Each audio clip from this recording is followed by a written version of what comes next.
How's it going, Talk Forest TV? My name is Jack and welcome to my review of the Reading game that just took place at the City Ground.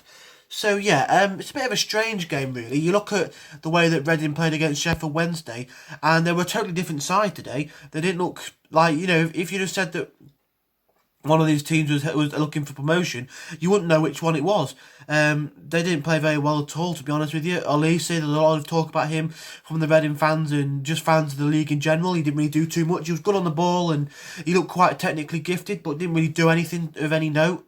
They looked okay. They passed out from the back quite nicely. We nearly caught them out quite early on, forcing it out for a corner. But I think overall, they didn't really do too much for us really to worry about other than the last 20 minutes or so when they looked like they were really pushing to get the goal.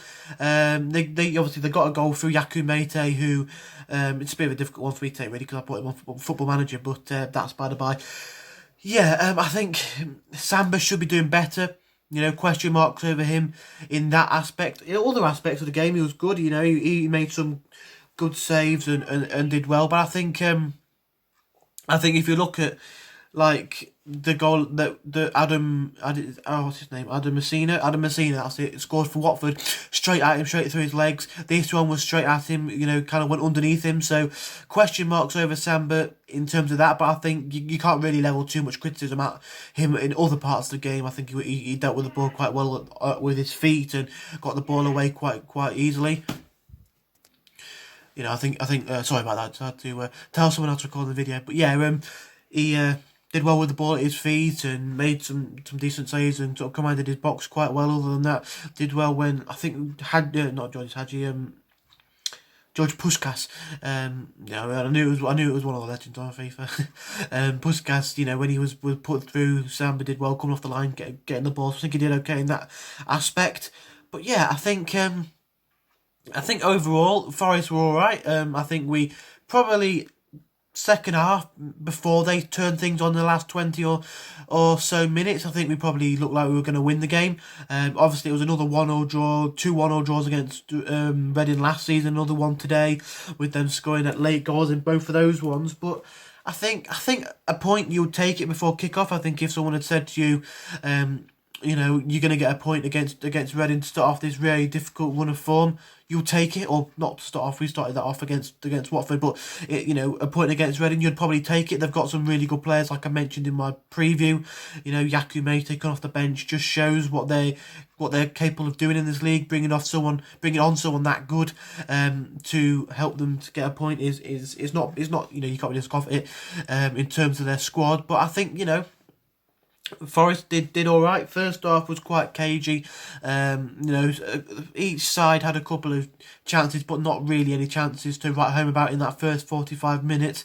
But second half we turned things on. We managed to get a goal. It was an own goal, but I think we would have scored even if it wasn't for that. Glenn Murray was right there if Holmes didn't put it in the back of his own net. So I think that's positive for us in terms of that situation. But I did notice Sammy Amiobi again, he likes to try and get the ball and shoot from distance, and it just doesn't really ever seem to really come off. Like he would sort of drag it back past the defender and then just shoot from about 40 yards and it would just go, whistling wide into the empty stands behind, and it's really annoying to see because there's players in better positions that he could pass to, and okay, sometimes it comes off. You look at Millwall at home, but sometimes it doesn't, like you saw today, and I think we really need to work on that. Maybe sometimes I noticed that Knockout does it too. They like to try and get in a position outside the box and they'll have a shot. I don't know if that's because they're not confident on the players around them. They think if they shoot, it might be the best opportunity to score. I don't know, but I think you've got to try and eradicate that for next season. I think looking at our position in the league now, we should be okay. I think we're 9 points clear of safety. So if we continue to keep picking up a point here or there, or a win here or there, and other results go in our favour, we should be okay in terms of staying up. But yeah, I do really feel bad for Joe Lolley. He looked alright before he had to come off with that injury. He was just getting in his stride, just starting to really get into the game, having a run at the defence, and then he was unfortunately struck with a hamstring injury. Hopefully he's not out for too long, but the way he went down and the way that he was asking for treatment, it doesn't look very good at all, and I think it could be curtains for the season for Lolly, and he's had a really torrid time this season. I really like Lolly. I think last season he was someone that played really well up until lockdown. The season before that we relied on him quite heavily, and he's just not been able to hit that same peak. Same with Graben. Graben last season gets 20 goals this season. He's probably not even going to get double figures. They were mentioning before kickoff.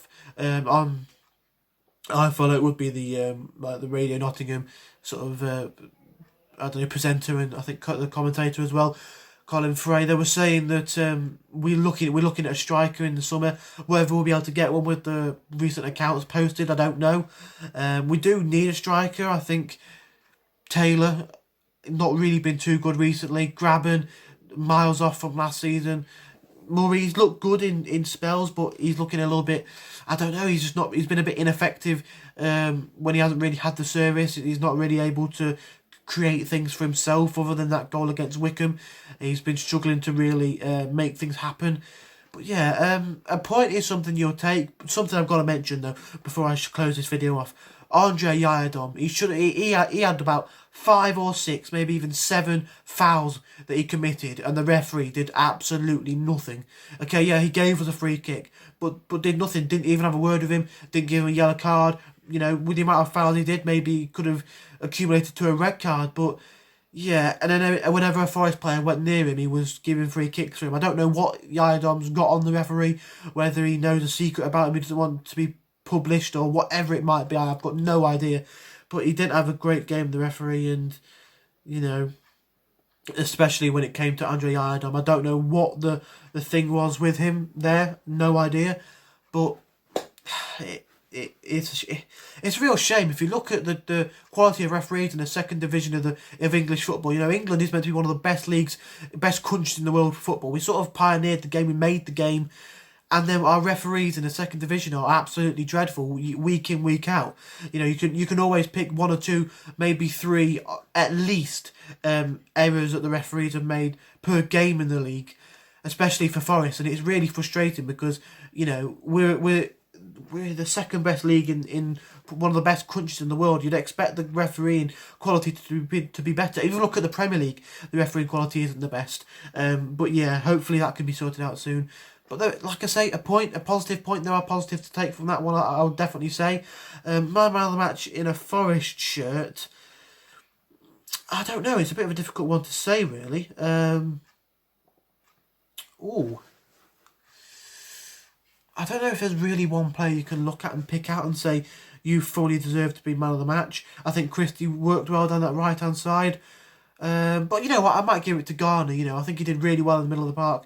He was involved in the goal. Amiobi with a really good assist. I think to get the ball out wide to him and not go out for the shot himself. And he was really cool and calm on his birthday today. He's turned 20. He's my age, and he's that good at football. That's ridiculous. But yeah, I think I'll have to say for me it will be James Garner. So yeah. If you did enjoy this video, smash the like button, subscribe if you're new around here. Hopefully we can see something better in the Norwich game. I'll probably have my preview tomorrow or Monday. But yeah, if you did enjoy, smash that like button, subscribe to Talk Forest TV and all the rest of the channels Dan has, and come on, you Reds.